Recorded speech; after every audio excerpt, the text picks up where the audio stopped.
सांसद लालजी वर्मा के परिवार से जो प्रत्याशी घोषित हुए हैं शोभावती वर्मा, उसको लेकर जनता में थोड़ा बहुत कहीं ना कहीं ये है कि क्या एक ही परिवार के लोग ही चुनाव मैदान में आएंगे। कौन बाजी मार सकता है आपके हिसाब से? अब देखिए, कैंडिडेट के ऊपर है कि बाजी कौन मार सकता है। ये भाजपा का प्रत्याशी क्लियर होने के बाद ही स्थिति स्पष्ट हो पाएगी। लालजी वर्मा का वो गढ़ माना जाता है। लालजी वर्मा की पत्नी वहाँ से चुनाव लड़ रही हैं और दूसरी बात ये है वहाँ 2 वर्मा लड़ रहे हैं। कटेरी उपचुनाव का ऐलान हो गया है। 13 नवंबर को कटेरी में मतदान कराया जाएगा। हमारे साथ इसी मुद्दे पर बातचीत करने के लिए 4 पत्रकार हैं। पहले सब हैं राम सकल यादव जी।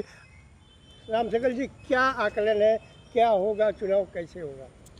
देखिए, चुनाव ये उपचुनाव है और वहाँ के जो विधायक थे लालजी वर्मा जी, उनके जो है इस्तीफे से ये सीट रिक्त हुई है। इस बार समाजवादी पार्टी ने उनकी पत्नी जो है शोभावती वर्मा को उम्मीदवार बनाया है। शोभावती वर्मा इसके पहले जो है 2 बार जिला पंचायत सदस्य रह चुकी हैं और जिला पंचायत अध्यक्ष भी रह चुकी हैं। कौन बाजी मार रहा है ये बताइए।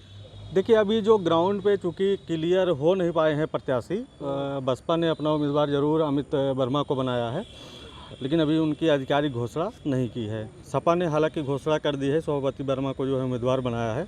अब लोगों की निगाहें जो है सत्तारूढ़ दल जो है भारतीय जनता पार्टी के उम्मीदवार को लेकर है।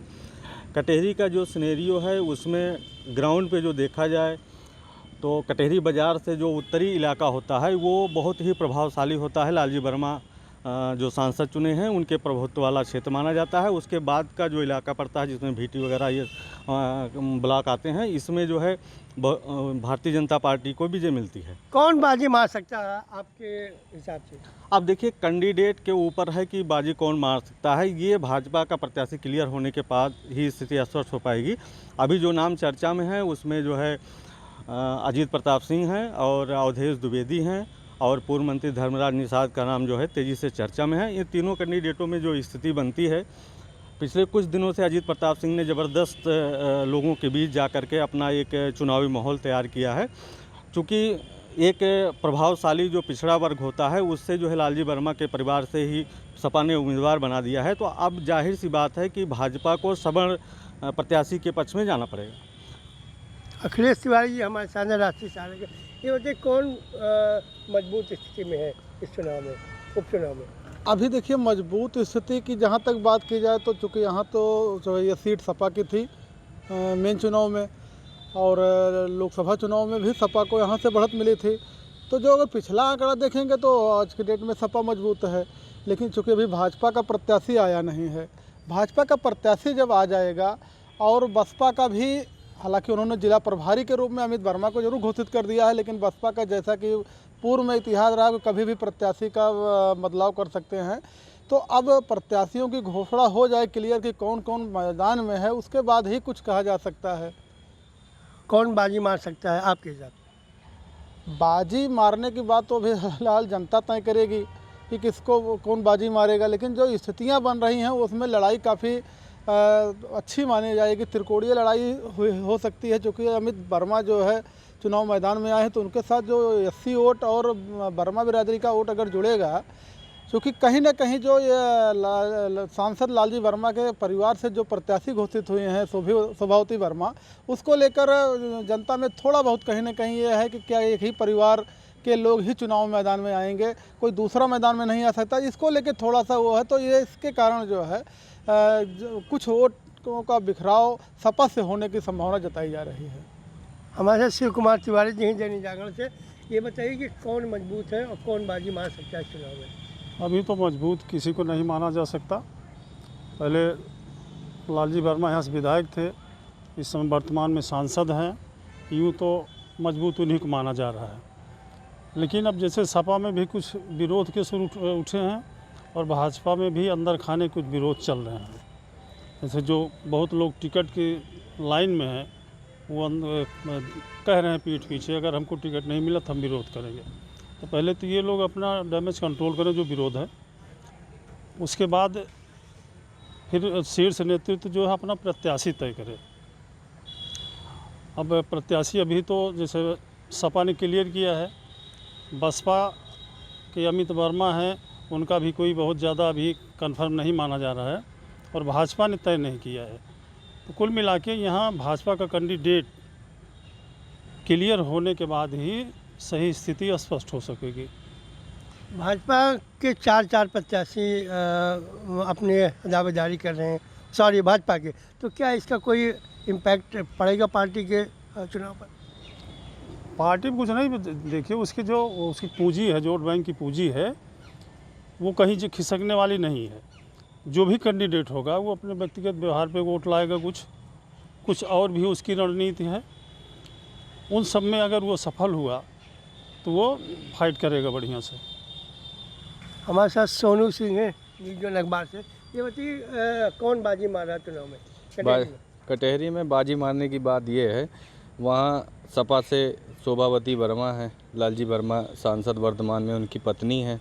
उसके बाद अमित वर्मा को बसपा ने प्रभारी बनाया है। उसके बाद अभी भाजपा ने अपना पत्ता नहीं खोला है कि हमने किसको टिकट देना है। टिकट दावेदारी में अजीत प्रताप सिंह और अवधेश द्विवेदी और उसके बाद ये धर्मराज निषाद पूर्व मंत्री जी आ रहे हैं। अब ये तय भाजपा के टिकट पर तय होगा कि बाजी कौन मारेगा। रही बात लालजी वर्मा का, वो गढ़ माना जाता है।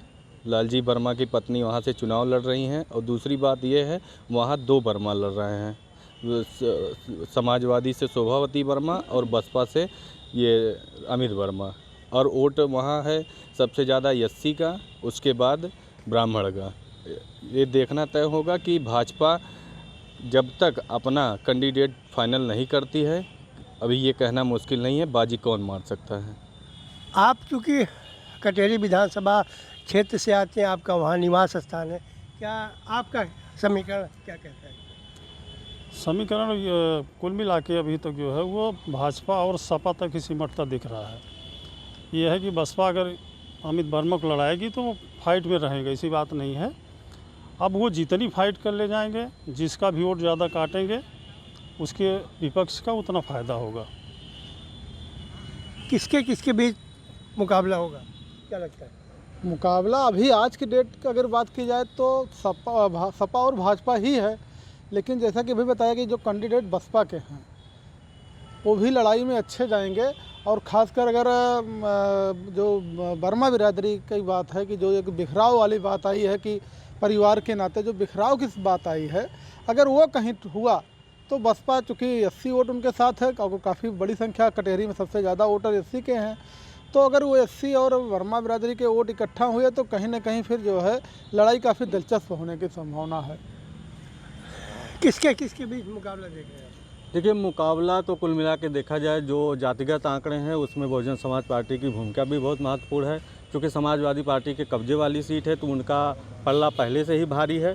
अब भाजपा उम्मीदवार आने के बाद ही स्थिति स्पष्ट हो पाएगी। जहां तक अब तक जो घोषित उम्मीदवार हैं जिसमें बसपा ने अपना प्रभारी बनाया है उनको विधानसभा अमित वर्मा का, तो वर्मा बिरादरी के वोटों का अगर बिखराव हुआ तो ये भाजपा के पाले में परिणाम जा सकता है। लेकिन ऐसा होता नहीं है। जो अंबेडकर नगर का सिनेरियो है, यहाँ का जो है वर्मा बिरादरी एकजुट होकर जो है वोट देता है और वो ये नहीं देखता है कि कैंडिडेट या पार्टी किसकी है। कैंडिडेट देखता है कि आखिर में कैंडिडेट किस बिरादरी का है। अगर वर्मा बिरादरी से कैंडिडेट जो मजबूत होता है, सारे जो है वर्मा बिरादरी लगभग लामबंद होकर उसी को वोट करती है। तो एक मजबूत पाला होता है, क्योंकि वो मंत्री रहे हैं, उनका प्रभाव रहा है तो उनका पलड़ा भारी रहेगा ये। लेकिन अगर बसपा उम्मीदवार जो अभी मौजूदा समय में अमित वर्मा जी हैं, अगर ये चुनाव लड़ते रहे तो ये भाजपा के हित में, भाजपा के पाले में ये परिणाम जा सकता है। तो ये थे हमारे साथ जो पत्रकार हैं, उनका सीधा आकलन है कि जब तक भाजपा प्रत्याशी घोषित नहीं कर देती तब तक बहुत कुछ कहना मुश्किल है। फिलहाल मुकाबला जो है भाजपा और समाजवादी पार्टी के बीच ही रहने की उम्मीद है। के पांडे, यूपी तक, अम्बेडकर नगर।